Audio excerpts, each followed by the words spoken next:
오늘도 좋은 일을 하신 주님 고맙습니다. 지구는 여기저기에서 소란하고 복잡했지만 여전히 침묵으로 답하시면서 운영해 주시는 주님의 운행권에 대하여 다시 한번 감사를 드립니다.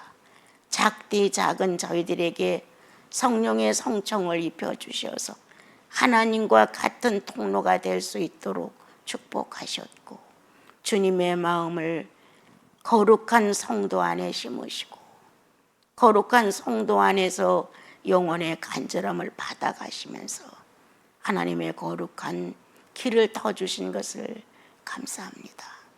이번 사회를 통해서도 온 성도가 미워하던 마음이 사랑하는 마음으로, 질투하고 경쟁하던 마음이 양보와 용서로, 항상 원망하고 트지잡던 마음들이 겸손과 감사함이 될 수 있도록 우리들의 성탄절은 예수의 성품을 받아들여서 그렇게 변화되기를 원합니다. 주님, 모든 성도가 가진 것 없어도 나사렛 예수 그리스도의 구속을 가졌고 성령 그 자체를 소유할 수 있었고, 오늘도 그리스도를 기념할 수 있는 성탄절의 이 중요한 예배에 경성을 갖게 하시니 참으로 고맙습니다. 축복받은 자라 스스로 생각하고 각자가 버려졌던 모든 것들을 다시 주워 모아 감사합니다. 이것도 고맙습니다. 이것도 감사합니다. 라고 감사로 마음을 충만케 할 수 있도록 함께 하옵소서. 예수님의 이름으로 기도합니다. 아멘. 18절에 보면 성령으로 잉태되다, 이렇게 이제 성령으로 잉태되신 거니 데려오기를 그 이제 두려워하지 말라. 성령으로 잉태됐다. 이렇게 성령의 잉태를 우리가 이제 성탄절마다 많이 듣고 이제 기도 생활도 하고 또 성경도 읽고, 근데 내 영혼의 안에 성령의 잉태설이 있어야 돼. 내 영혼 안에 잉태설. 예수님이 100번 잉태됐다고 해봐도 내 안에 잉태설에 대한 진지함이 없다면 남의 얘기예요. 내 얘기가 아니라. 그런데 우리는 곧잘 남의 얘기를 내 것처럼 진지하게 얘기들 하거든요. 근데 실상은 내 얘기가 아니라 남의 얘기로 끝나는 거예요. 그래서 늘 어린아이 같은 수준에서 우리가 성경 말씀을 그냥 쉽게만 넘어가려고 하지 말고, 성령이라는 분을 모으신 여러분들은 그분 속에 소속이 되어 있어요. 성령 안에 소속이 되어 있어요. 그러면 성령으로 우리가 되어지기를 그분은 원하는 거예요. 그럼 뭘 제일 먼저 가르쳐주고 싶으냐? 성령으로 우리 안에 내재하시니까, 우리가 성령으로 잉태됐으니까 성령에 대해서 알려주고 싶으신 거예요. 본인 자신을. 그래서 그 본인 자신을 우리 안에다 설명하려고 할 때 성자 예수도 나오고 성부 하나님도 나오는 거예요. 그리고 본인 자신이 우리들 속에서 하나님 되심을 증명하기 위해서 존재하고 계시기 때문에 성부 하나님에 대한 사건을 역사적으로 알지 않으면 뭘 근본으로 역사를 할 수가 없는 거예요. 예수 그리스도에 대해서 정말 우리가 구속주로 알지 아니하면, 전혀 잉태설에 대해서 익숙하지 아니하면 성령은 어떤 근거를 가지고 우리에게 예수의 나심을 얘기하기 어려운 거예요.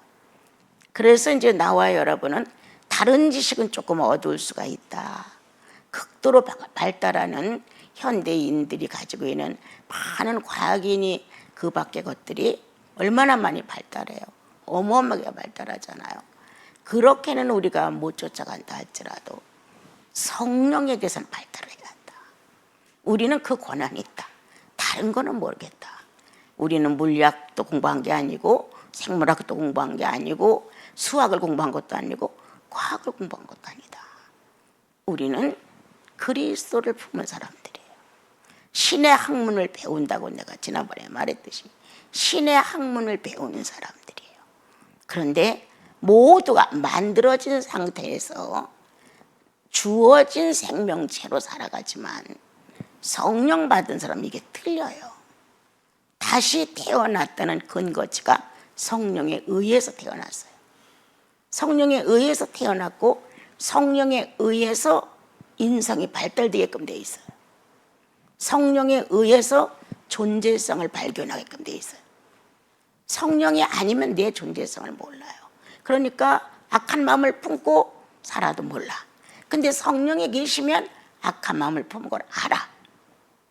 이렇게 성령이 존재하고 있는 그 의식은 하나님 자신을 우리들에게 소개하기 위해서 그렇게 된 거예요. 그래서 오늘은 예수 그리스도가 성령으로 잉태된 것처럼 나도 성령으로 잉태됐다. 나도 성령으로 태어났다. 예수 그리스도의 이름을 가지고 성령으로 나도 태어났다. 그래서 옛사람이라고 하는 것이 이제부터는 삭제가 되고 새 사람으로 태어났다는 데로부터 출발한다. 여기서 조절되어야 되고 조화되어야 될 것이 옛자와 현재자다. 거듭난 자와 옛자.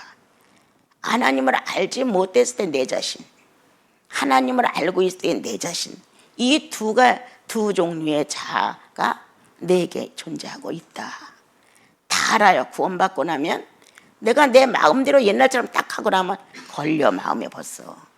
성령의 자아가 아니야 라고 신호를 보내는 거란 말이에요. 예. 그래서 알게 되는 거예요. 또 뭔가 성령으로 내 자신이 기울어져가 되면 옛자가 아는 거예요. 너무 그렇게 그쪽으로만 기울어지는 거 아니야? 하면서 내 자신도 의문스럽지만 옆에서 남편의 성령 충만을 아내가 질투할 수 있고 아내의 성령 충만을 남편이 못마땅하게 생각할 수가 있어요. 이게 서로 대립 관계를 갖고 있기 때문에 그래요. 정말 주님을 사랑하는 부부는 아내가 나보다 월등히 주님을 더 사랑하는구나. 대견스러운 거예요. 남편이 나보다 월등히 하나님을 사랑하는구나. 이건 선지자들의 법도다. 이 선지자들 보면 다 남편들이 훌륭하잖아요. 이렇게 보는 거예요. 그래서 서로 협력을 하는 거예요. 서로 협조를 해주는 거예요. 누구보다도 내 남편이 주님에 대해서 능숙하게 알면 좋겠다. 누구보다도 내 아내가 그리스도 안에서 정말 현명하고 총명하고 지혜로우면 좋겠다. 이런 소원을 품게 돼. 이건 성령이 나를 확실하게 점령했을 때의 아주 예쁜 마음이야.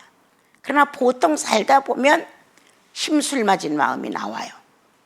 그래서 당연히 축복해줘야 돼. 남편이 무릎을 꿇고 성경을 보고 뭔가 조금 자기한테 등한시해도 당연히 축복을 해줘야 되는데 그것만 하면 다야? 막 이런 식이 된단 말이에요. 우리 마음에서. 또 아내가 그런 시간을 주님과의 어떤 정숙한 시간을 가지면 고맙고 감사하고 제발 좀 그랬으면 좋겠다. 주님하고 깊어지고 주님하고 은밀해서 뭔가 성령의 통로를 터서 우리들의 대화가 식탁에 앉으면 주님으로 나왔으면 좋겠다. 이렇게 축복을 아내를 해줘야 되는데 맨날 성경 본들 네가 뭘 얼마나 변했어 이렇게 본단 말이에요. 이렇게 뒤에서 보탬이 되어주지 아니하고 그 영역이 상대의 영역을 비웃고 있어요. 그래서 안 될 때가 허다한 거예요. 아내는 성령으로 잉태된 남편을 축복해야 한다. 남편은 아내를 축복해야 한다. 왜? 성령으로 잉태했기 때문에. 누구 어느 집 성씨 가문에 뭐 아들이 태어나서 이게 아니라 우리는 하나님의 족보 성령으로 태어났다. 예수 그리스도를 성령으로 태어났다고 확실하게 증거하신 것처럼 우리들도 예수 믿고 변화된 자기들의 어떤 시점이 있었을 때 내가 성령을 만난 걸 안다. 그러면 우리도 성령으로 태어난 족보가 똑같다. 우리들의 족보는 주님의 족보와 똑같습니다. 성령으로 태어났기 때문에. 그래서 성령을 가진 남편은 아내의 연약성을 가엾게 보고 앞으로 전진할 때 축복해줘야 한다. 또 남편이 주님을 향해 뭔가 새로운 각오를 가지고 주님께 헌신할 때 빈정대거나 짜증내거나 그렇게 하지 말고 나한테 좀 잘해봐 이런 식으로 어긋장을 놓거나 하지 말고 참 귀한 시간을 주님께 바치는구나 이렇게 축복을 해 주어서 성령으로 잉태된 족보라는 것을 본인들이 붙들고 있어야 돼. 본인들이 삼자가 아우 당신은 정말 예수 믿고 새로 태어났다는 것 같아요 이게 아니야. 본인이 나는 성령으로 출생했어. 그리스도가 성령으로 출생하셨듯이 나도 성령으로 출생했어. 그래서 자기의 출생지에 대해서 분명해야 한다. 어떤 상황이 와도 나는 성령으로 출생한 사람이야. 이렇게 자기를 격려하고 위로하고 이끌어 주어서 어떤 상황에서 벌떡 일어날 수 있도록 도와줘야 한다는 거예요. 나는 여러분들이 어디 가서 어떤 선행을 하고 못하고 이게 중요한 게 아니라 어디서라도 성령을 인정하느냐 안 하느냐가 난 더 중요해요. 훨씬 중요해요. 남들이 하지 못하는 봉사를 내가 했다고 해도 이건 아무것도 아니야. 중요한 건 성령이 내 가슴을 흔들었느냐가 중요해요. 성령의 존재성이 내 안에서 현실이 되느냐가 중요한 거예요. 여기서 성령으로 된 것이라는 현실화되었다는 뜻이에요. 현실화되었다. 예수 믿는 것은 현실화되는 것이잖아요. 네. 그래서 이제 18절에 보게 되면 자 어떻게 성령으로 우리는 우리들의 인간적인 자연성에서 그냥 남녀가 결합을 해서 아기를 낳아요. 네. 그건 인간의 자연성이에요. 하나님의 자연성은 성령으로 잉태를 했다고 나오지만 하나님의 자연성을 과거로 조금 더 가면 사람을 만들어서 인격을 집어넣는 생기와 생기를 집어넣어 생명이 된지라라는 인격, 영혼을 집어넣는 문제에 있어서는 똑같아요. 똑같아요. 그래서 사람이라는 이 자체는 근본이 하나님으로 되어 있어요. 신적 존재로 되어 있는 거예요. 첫째 진흙을 빚어서 생기를 불어넣음으로 생명이 된지라 다시 말하면 하나님과 소통할 수 있게 되었느니라 이 말이에요. 하나님의 상대자가 되었다. 하나님이다. 그는 조금 쉬운 말로 하면 똑같은 그것은 성령의 교류할 수 있기 때문이에요. 그런데 아담이 범죄함으로 성령의 교류할 수 있는 통로가 막혔어요. 소경이 됐어요. 벙어리가 됐어요. 귀머거리가 됐어요. 전신이 마비됐어요. 하나님과는 관계없는 삶을 사는 사람으로 우리가 바뀌게 된 거예요. 그런데 예수 그리스도가 오셔서 출생기를 어떻게 소개했느냐? 성령으로 된지라. 너무 진지한 거잖아요. 이걸 어떻게 우리가 해석을 해? 어떻게 풀어내? 어떻게 믿음화해서 이걸 받아들이겠어요? 믿어야 돼. 믿어야 돼. 이래서 믿어지는 게 아니잖아요. 예수 그리스도는 성령으로 잉태됐대. 어떠한 예수님에 대한 얘기가 전달이 됐던 어느 날 이게 확 믿어지는 거예요. 아, 그렇구나.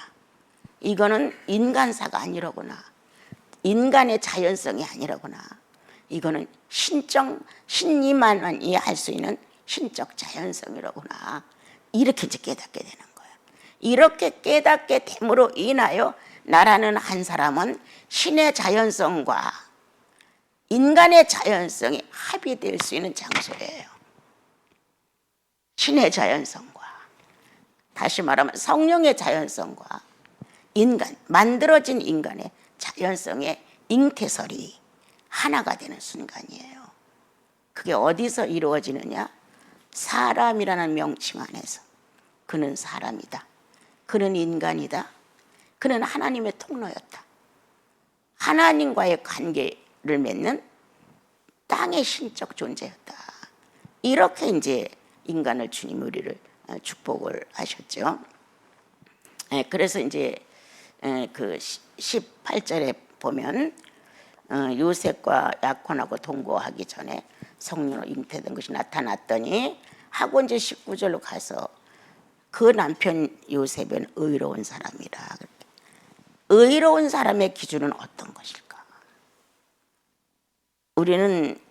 우리들이 의로운 사람이라고 하는 것은 그냥 인간이 살아가는 족보, 왕가의 족보, 뭐 양반 이런 것들로 인하여 이제 많은 평가를 하고, 그 외에는 선비, 학자 그런 사람들을 양심과 우리들이 기준하는 인격 가진 사람들, 이런 분들 참 인격자야, 의인이야. 그러니까 우리나라에서는 의인이라는 단어를 참 많이 안 쓰죠. 그냥 인격자야, 사람이 참 괜찮아, 이렇게 이제 말을 하죠. 근데 여기서는 의로운 사람이라. 그냥 다 듣고 한마디만 하면 성령의 임재가 있는 사람이라, 이 뜻이에요. 성령의 임재가 있는 사람. 의로운 것은 사람은 의롭지 못해요. 성령의 죄를 소멸하시고 성령이 의롭다 인정을 한 그분이 존재하기 때문에 의로운 거지, 사람은 의롭지 않아요.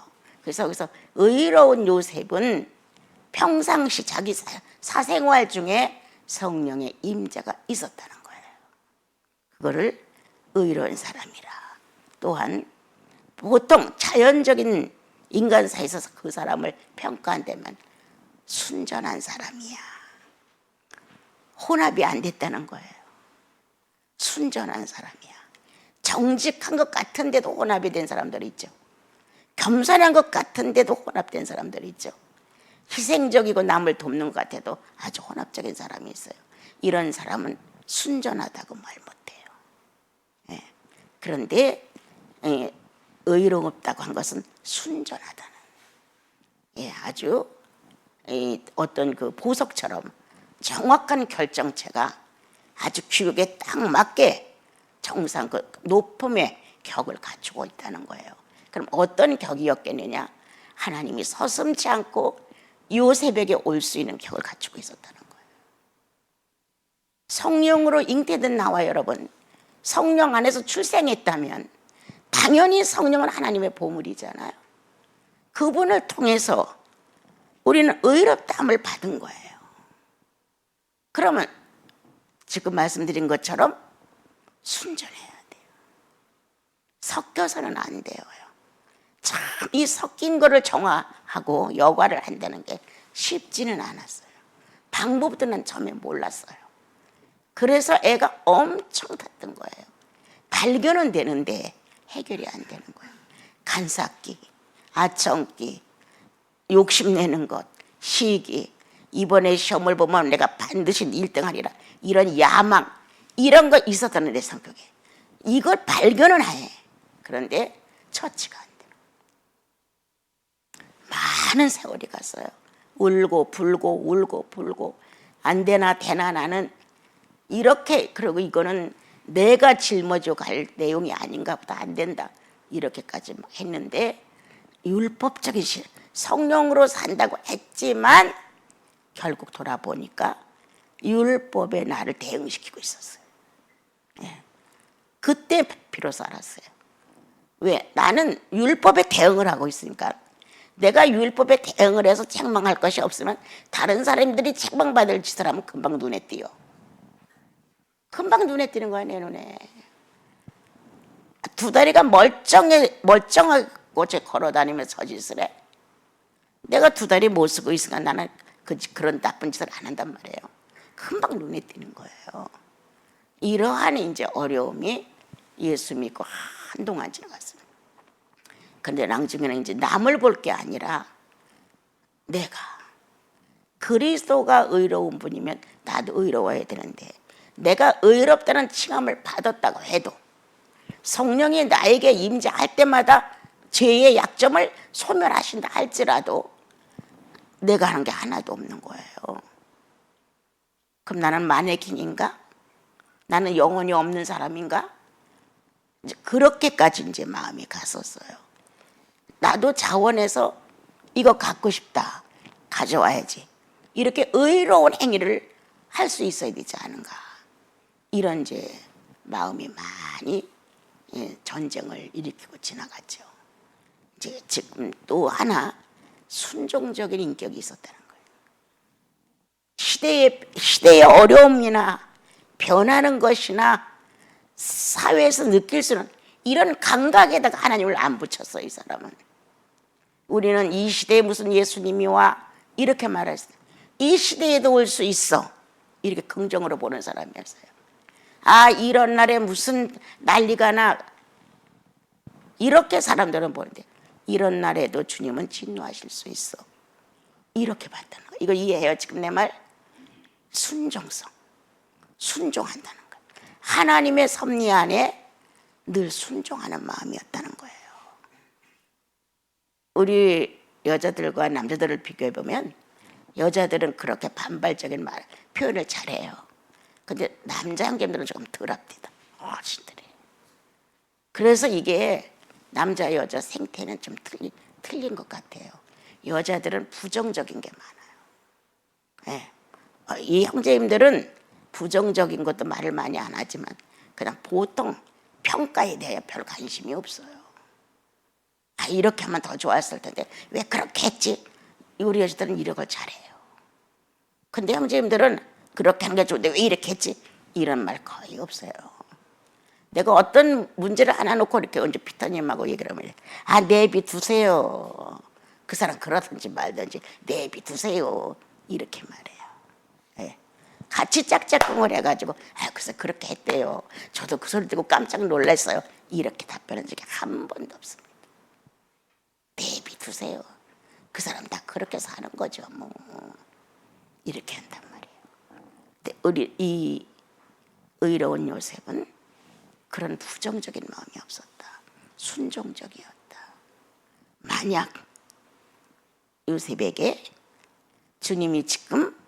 하나님이 지금 재앙을 내려서 못 살게 만든단다, 이렇게 온다면 그는 거부하지 않고 그렇게 하실 것입니다. 어떤 이유를 대가지고 변호의 모습을 가지고 안 된다고 막 이러기보다는 상황을 벌써 미리 육감적으로 다 판단을 하고 있어. 거기에 임재 사실이 존재하고 있다고 하는 것은 굴복시키는 거야. 나를 굴복시키는, 이거 하나하나 잘 새겨 들어보세요.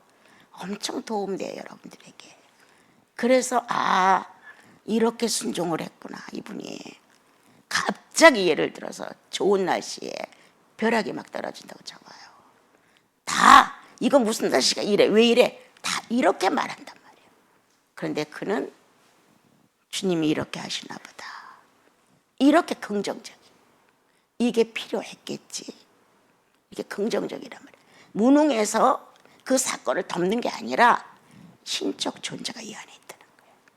그게 순종적이었다, 순전한 사람이었다, 주님의 임재가 있었다. 네. 이 세 가지가 특출했던 사람이에요. 그러니까 성령으로 잉태된 것이라 이걸 어떻게 이해를 해요? 성령의 경험이 없어 봐요. 생각을 해보세요. 천사가 와서 걱정하지 말고 데려와, 성령으로 잉태했어. 경험이 없는데 어떻게 알아? 경험이 있었기에 그는 바보처럼 받아들였다. 하나님이 하시는 일은 언제나 틀림이 없다고 신뢰했다. 우리가 구약을 쭉 읽어보면 아브라함 때부터 계속 언약 이런 말이 많이 나와요. 로마서에도 보면 언약이라는 게 많이 나와요. 언약을 알고 있어, 언약. 예.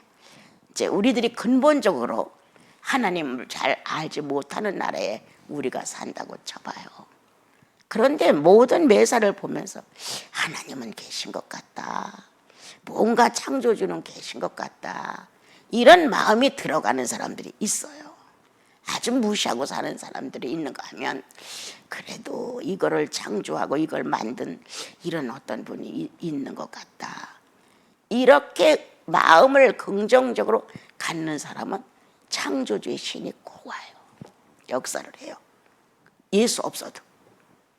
그렇게 된 것처럼 우리들은 우리들의 실제 생활 중에서 성령을 통하여 구원을 받았고 성령으로 출생을 했어요. 성령과 지금 더불어 같이 살아요. 내가 성령 안에 소속이 됐어요. 확실해요. 예. 그래서 의롭다고 인정을 해요. 주님이 인정을 하는 거예요. 성령이 존재하면 의로운 거예요. 그러면 어떤 사람이냐? 순전한 사람이다. 순종적인 사람이다. 항상 주의 임재 속에 존재하고 있었다. 그렇게 또 뒷받침을 해주는 게 뭐냐면 꿈에 나타나서 가르쳐줬어요. 꿈에 나타난 걸 믿었다는 것은 보통 일이 아니에요. 꿈은 호사야. 꿈은 뭐 믿을 게 못 돼. 이런 식이란 말이에요. 그런데 꿈을 현실화시킨 사람이에요. 예. 허상을 실상으로 만든 사람이에요. 이게 사나이들이겠죠. 남정네들의 심정 안에 이런 하나님의 어떤 일을 일으켜 줄 수 있는 그러한 심장이 있겠죠. 여자들은 조금 다르죠. 그래서 여기서 이제 의로운 사람이라 그는 드러내지 아니하고 가만히 끊고자 했다. 예, 소문 나면 이로운 것보다는 해로운 게 더 많고, 소문 나면 나중에 수습하기 어렵고, 웬만큼 능력 있지 아니하면 변호를 해도 효과가 없습니다. 성령이 정말 딱 버팅기고 뒤에서 배경이 되어 주시면 일처리를 할 수 있어요. 그런데 그렇지 않으면 아무리 내가 아주 변사가 되어서 훌륭한 말로 아름답게 말을 다듬어서 전달을 한다 해도 안 돼요. 네. 여러분과 내가 아직도 권위 상실이 된 거는 성령의 권위가 없다는 거예요. 네. 순전하지 못하다는 거예요. 순종하지 못해. 혼합되어 있어. 순종하지 않아. 나 좋은 것만 ES야. 또한 우리는 성령의 임재 같은 통로를 쓰고 있는데도 이거에 대하여 깊은 감사가 없는 거예요. 어떻게 나에게 성령을 주셨습니까? 이러한 간절함. 나는 형제님들이 그런 각 착각을 하는 것 같아. 나는 형제님들이 아무 데서라도 두 손을 딱 모고 어떻게 나에게 그리스도를 주셨습니까? 바르지 못한 내 사고, 양심 더러운 나에게 어떻게 그리스도의 보혈이 오셔서 나를 구원했습니까? 이런 어떻게 그분이 와서 나를 의인 만들었냐는 이러한 한마디만 해도 짱 울릴 거다. 아버지 마음을 장장한 기도 시간을 만들어서 길게 해서냐? 난 아니라고 봐요. 어떻게 하다 주님 나를 예수 믿게 하셨습니까? 그때 전달되는 영혼 속에 전율되는 진실이 있거든요. 어떻게 다 저에게 성령을 주셨습니까? 잘 울리죠?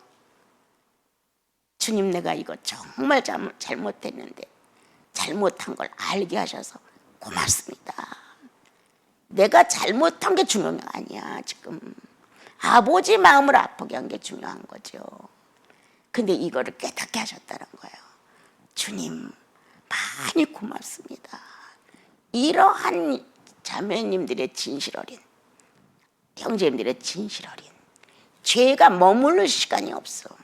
내 마음에서 또아리를 틀고 집을 질 시간이 없어요. 그 말 한마디에 그 양심 고백 하나가 쫙 해결돼줘요.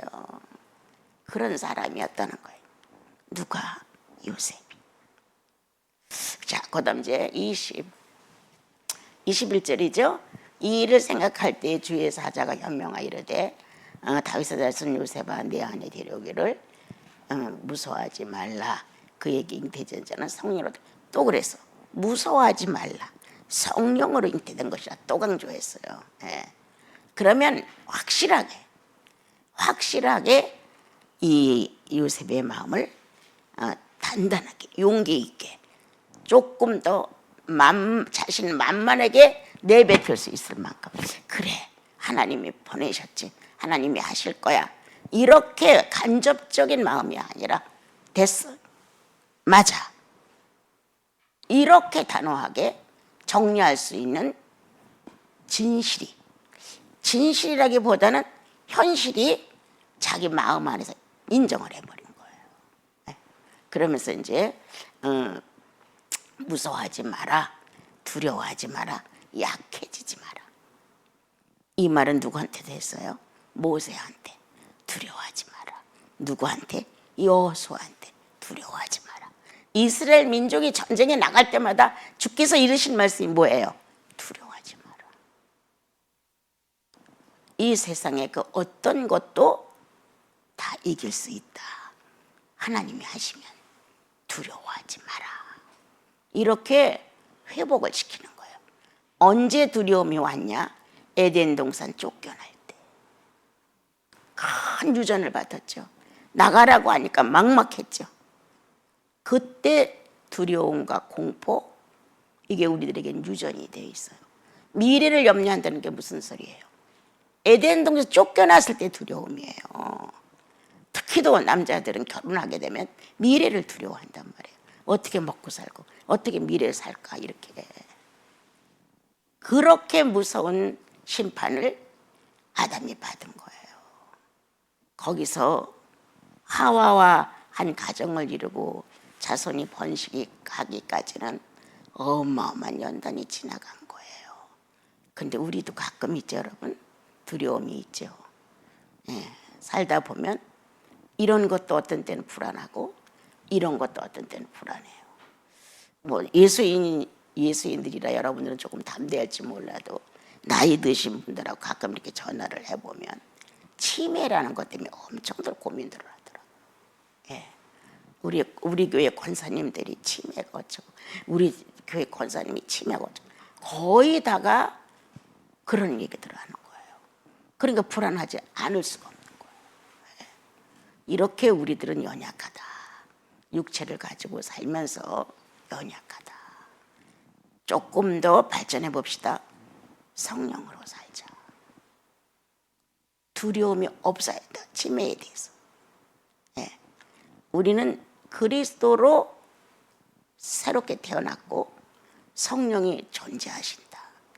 성령을 귀하게 여기시기 위해서라도 예수인은 이와 같은 과정을 밟지 않아야 된다고 기도해야 합니다. 성령 충만했던 젊은 시절에 나이 들어서 이제 성령 없어, 치매가 걸렸어, 이거 보기 좋아요? 누구 이름이, 주님의 이름이 망령되죠.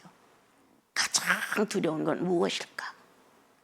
유대인들은 율법을 어기고 진노를 받는 게 두려웠어요. 지금 여기서도 두려운 거예요. 자기와 결혼하지 않은 그 처녀가 아기를 가졌으니 뭔가 새어나가면 문제가 발생되는 거잖아요.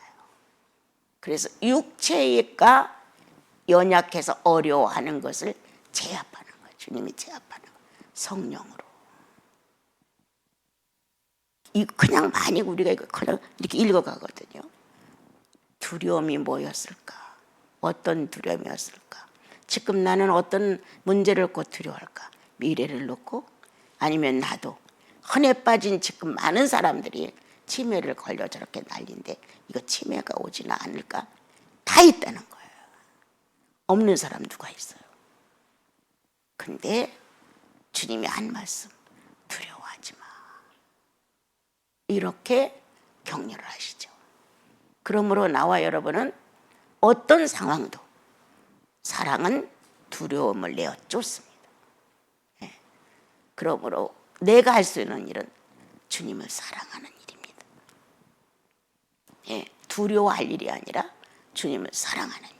그 사랑은 두려움을 내어 쫓기 때문이죠. 그리고 이제 새로운 힘이 우리들 속에 오는 거예요.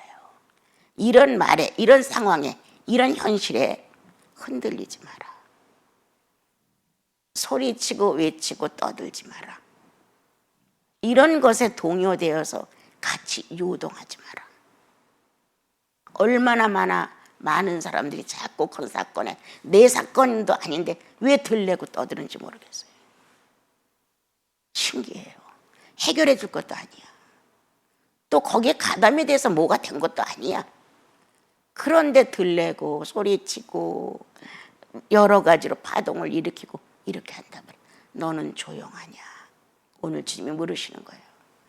내리 형제님을 놓고 너는 조용하냐. 많은 파도가 치고 물결이 흉용하고 들레고 떠들고 시끄럽고 하는데 피터 너는 조용하냐. 예, 주님이 하시나이다. 그런 성도가 돼야 되는 거예요. 나와 여러분의 영혼 자체는 주님 속에 보호를 받고 있는 거예요. 그리고 그렇게 현실 사회에서 돌아가는 많은 얘기들, 많은 사건들을 내 것처럼 붙들고 열변을 토하고 아무것도 재주도 없으면서 뭐나 된 것처럼 어느 분이 전화를 했는데 막 교회에서 교회도 또 파가 갈라졌나 봐요. 그런 걸로 뭐 정치로 막 얘기를 해요. 여보시 나는 그런 거 몰라. 그런 말 해봤자 소용도 없어. 나는 예수파냐 아니냐가 더 중요해 지금. 이제 그렇게 얘기를 하죠. 진짜 하나도 몰라. 지금도 몰라. 그런데 교회에서 그런 일로 인해서 어려움이 있다는 거예요. 왜? 왜 그러오? 내가 그랬어요. 아니 다 그렇잖아요. 아니 그게 뭐라고? 우리는 어디를 믿어야 되는데 어디에 우리가 소속되어 있어? 쓰잘데없는 말을 왜 하오? 내가 이제 그렇게 하니까 이제 말을 하다 끊었어요. 나는 누구 편이냐 이거겠지. 나는 예수 편이야 죽고 나서나 그런 거 없어요, 여러분. 자, 그래서 주님이 여기서 우리가 두려워하고 있는 게 뭔지 이제 이번 성탄절을 놓고 배우면서 그래 나도 두려워하는 것이 있지. 이런 걸 내가 두려워해. 그렇게 했는데 그 뒤에 성령으로 된 것이라. 성령으로 된다. 처녀가 임신을 했다면 얼마나 두려웠겠냐. 너와 관계없는 아기를 뱄다는데 너는 또 얼마나 어렵니. 율법이 황황하는 이런 시대에 이 죽음과 직결된 관계를 갖고 너는 얼마나 소란하겠니. 네 마음이 이런 거란 말이야. 그런데 그렇게 하지 마라. 성령으로 된 것이라. 여러분은 출생지가 성령으로 지금 되어져 가고 있습니다. 다시 말하면 완성되어 가고 있습니다. 여러분 자꾸 나를 세상에다 남겨주고 지나친 말들 속에다 자기를 넣어주면 혼합이 돼서 지저분해져요. 그러면 떳떳하게 내가 성령으로 됐어 이 말하기 어렵죠. 성령으로 된 거 확실해. 그렇지만 성령으로 됐다는 결과가 없지. 그러면 안 되죠.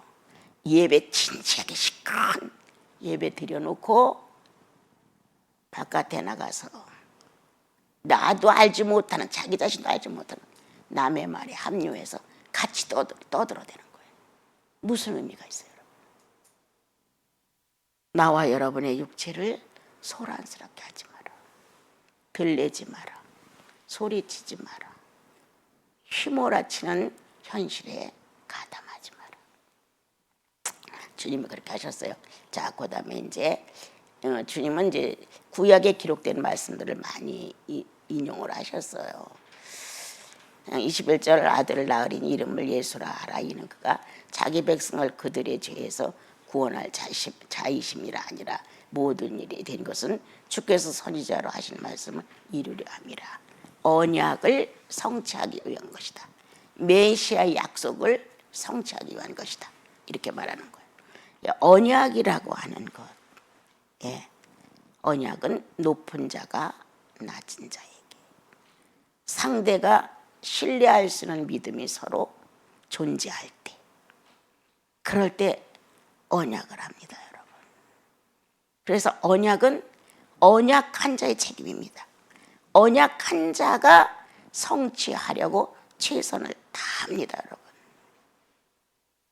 그리고 이 언약은 내가 얼마의 손해를 내는지 안 내는지 절대 타산하지 않습니다.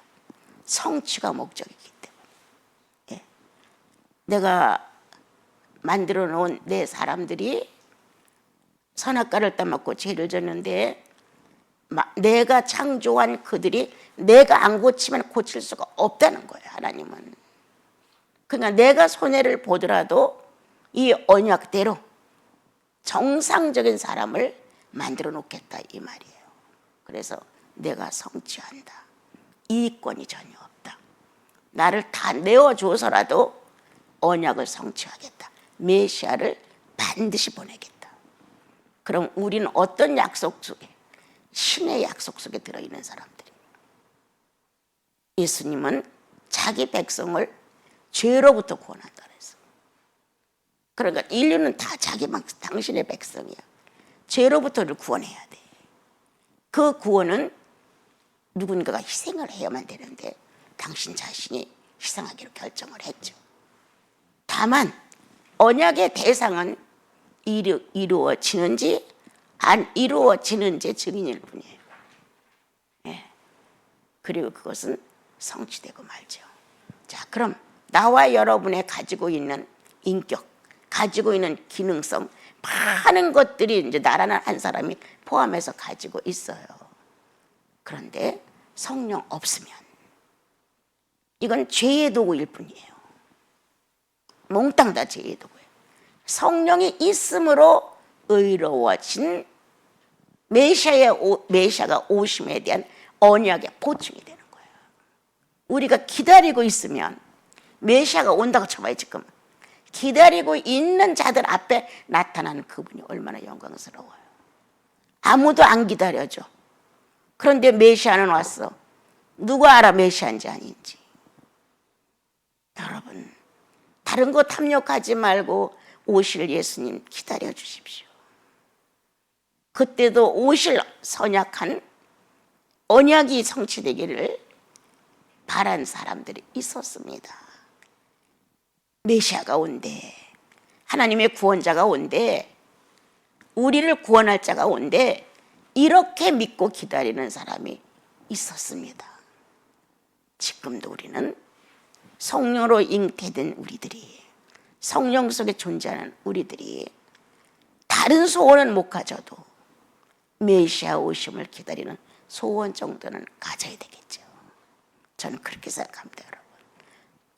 주님이 너한테 뭘 달래? 그 마음도 못 줘. 기다림도 못 해. 다른 건 조금만 늦어도 난리를 피면서 그렇게 기다림이 없어, 주님에 대해서. 오늘 재산이 없다, 내가. 주님을 기다리는 재산이 없어. 주님을 기다리는 인내가 없어, 나한테. 주님을 기다리는 인내가 있으면 내 형제 자매, 내 가족 식구들의 미약한 점도 기다려줬을 텐데, 주님을 기다리는 인내가 없었기 때문에 약점 많은 내 식구들을 놓고 나는 감사하지 않았다. 왜 그러냐고만 탓을 했지, 정말 감사합니다. 한 가족을 주셔서 고맙습니다. 날짜가 감으로, 연단이 지나감으로 성숙해지겠지요. 이렇게 할 수 있었다는 거예요. 근데 주님을 기다리지 않는 허점 많은 우리 마음에는 세상 것만 기대하고 있는 거죠. 오늘 우리는 재산을 모으자. 주님을 기다리는 재산을. 아무것도 가진 거 없어도 우리들의 마음에 다시 오시마 약속한 주님을 이 안에 품자. 그래서 그분의 나라가 나에게 지금 아주 능력적이고 젊다, 활발하다, 용기 있다, 뭐든지 그리스도가 원하시면 예 하고 세상적인 것들은 포기할 수 있다. 이런 용감성이 꼭 있어야 됩니다. 자, 그다음 또 내려갑니다. 어디까지 읽었어요? 보라, 처녀가 잉태의 아들을 낳을 것이요 그의 이름을 임마누엘이 아니라. 이건 이제 이사야서에 있는 그 말씀이시죠. 예, 이제 창세기 3장에서는 여자가 이렇게 나오지만 여기서는 처녀가 이렇게 아주 구체화되었죠. 그래서 이제 아들을 낳을 것인데 그 이름 임마누엘. 이 비밀이 엄청 깊어요. 만약에 우리 앞서 2000년의 역사 속에 신학 박사이시고 성령 충만한 하나님의 사람들이 1대, 2대, 3대 쭉 줄을 이었다고 쳐봐요. 이분들이 깨달아 놓은 게 얼마나 많은데 아직도 빙산의 일각이야. 네, 그렇게 많은 거예요. 아직도. 우리도 다 깨닫고 가야 되고 조금이라도 한 조각이라도 내 걸 만들어 가지고 가야 돼요. 그런데 뭐 다른 사람들이 논문을 베껴 쓴다든가 이런 식으로 해서 논문이 가짜가 되잖아요.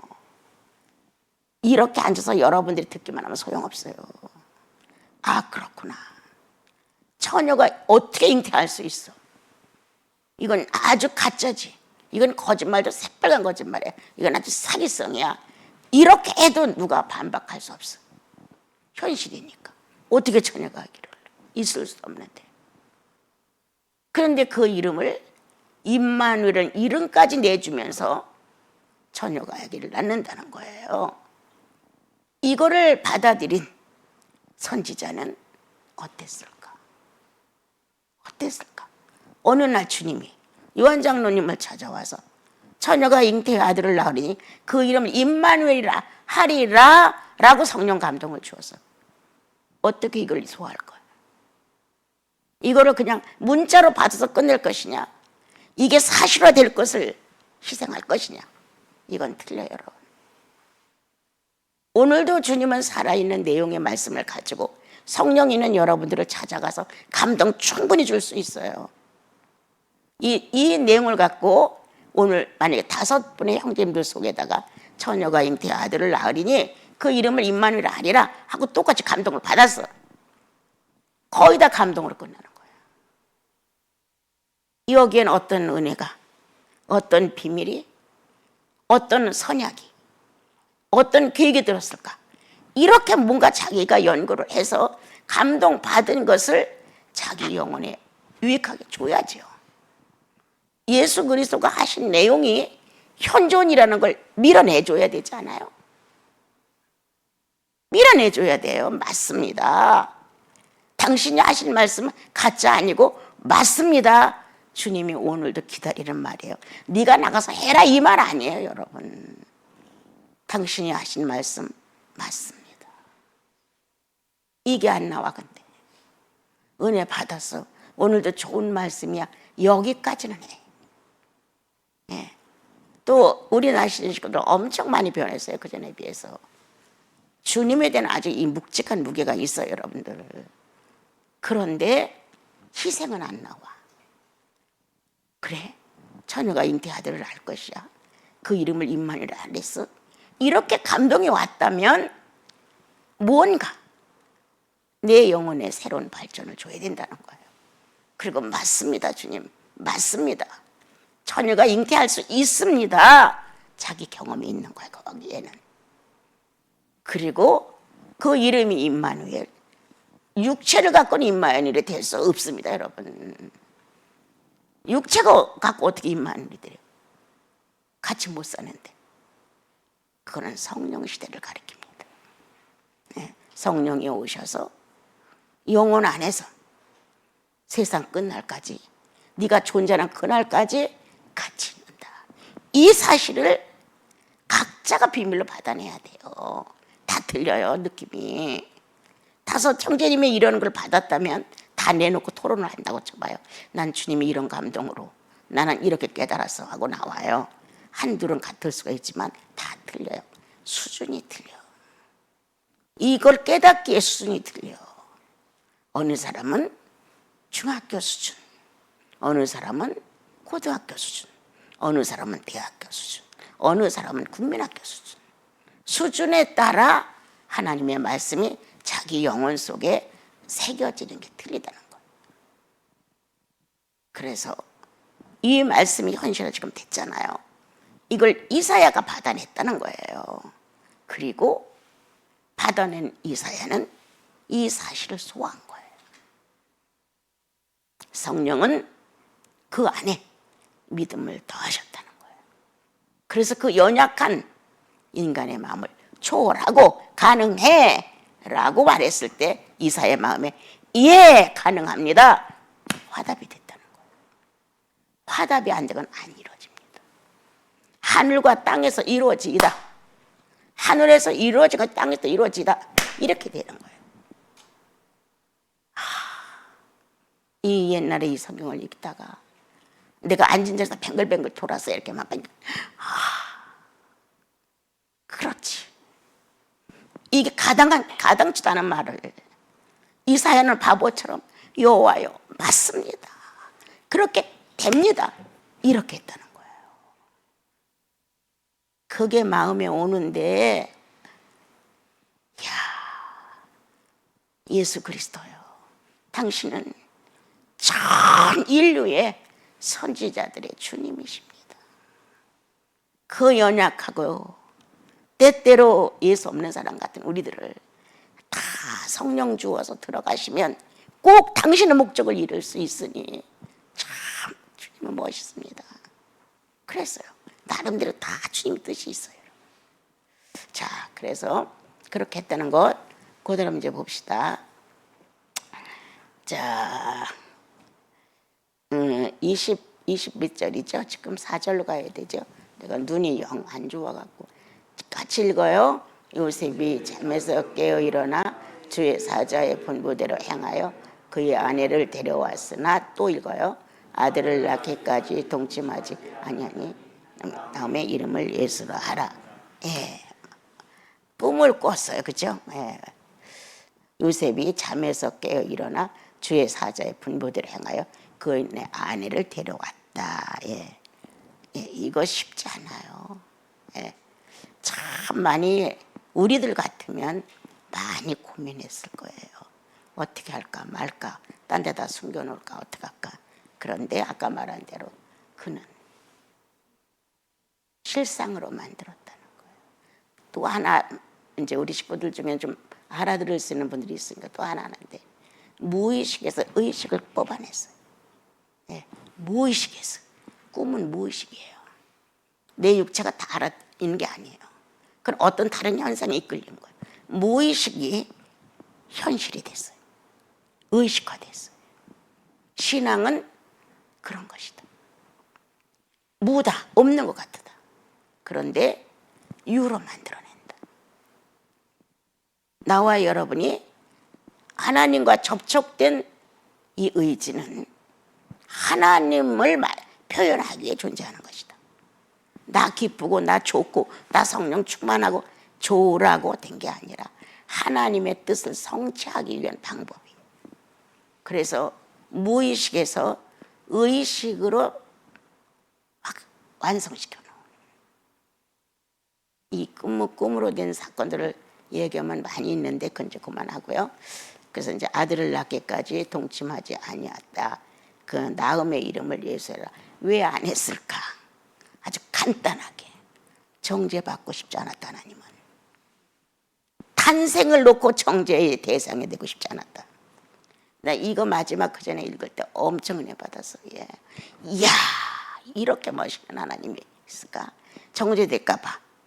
같이 살았잖아. 어? 같이 살았는데 어떻게 알아? 이렇게 정죄될까 봐. 그렇지 않아도 오늘날 성경을 왜곡해가지고 동성도 거기서 나왔다고 난리들을 피는데, 얼마나 아니라고 복음을 방해했겠어요. 정죄 없게 하려고. 그는 동침치 아니했다. 그럼 또 하나, 흠도 점도 주림 잡힌 것도 없는 완전한 탄생이라는 거예요. 외부에서 누가 말할 때도 주름 잡힌 것이나 흠도 점도 없이 완전 무결한 순결 탄생이라는 거예요. 너무 멋있죠? 난 예수님 얘기하면 너무 좋아.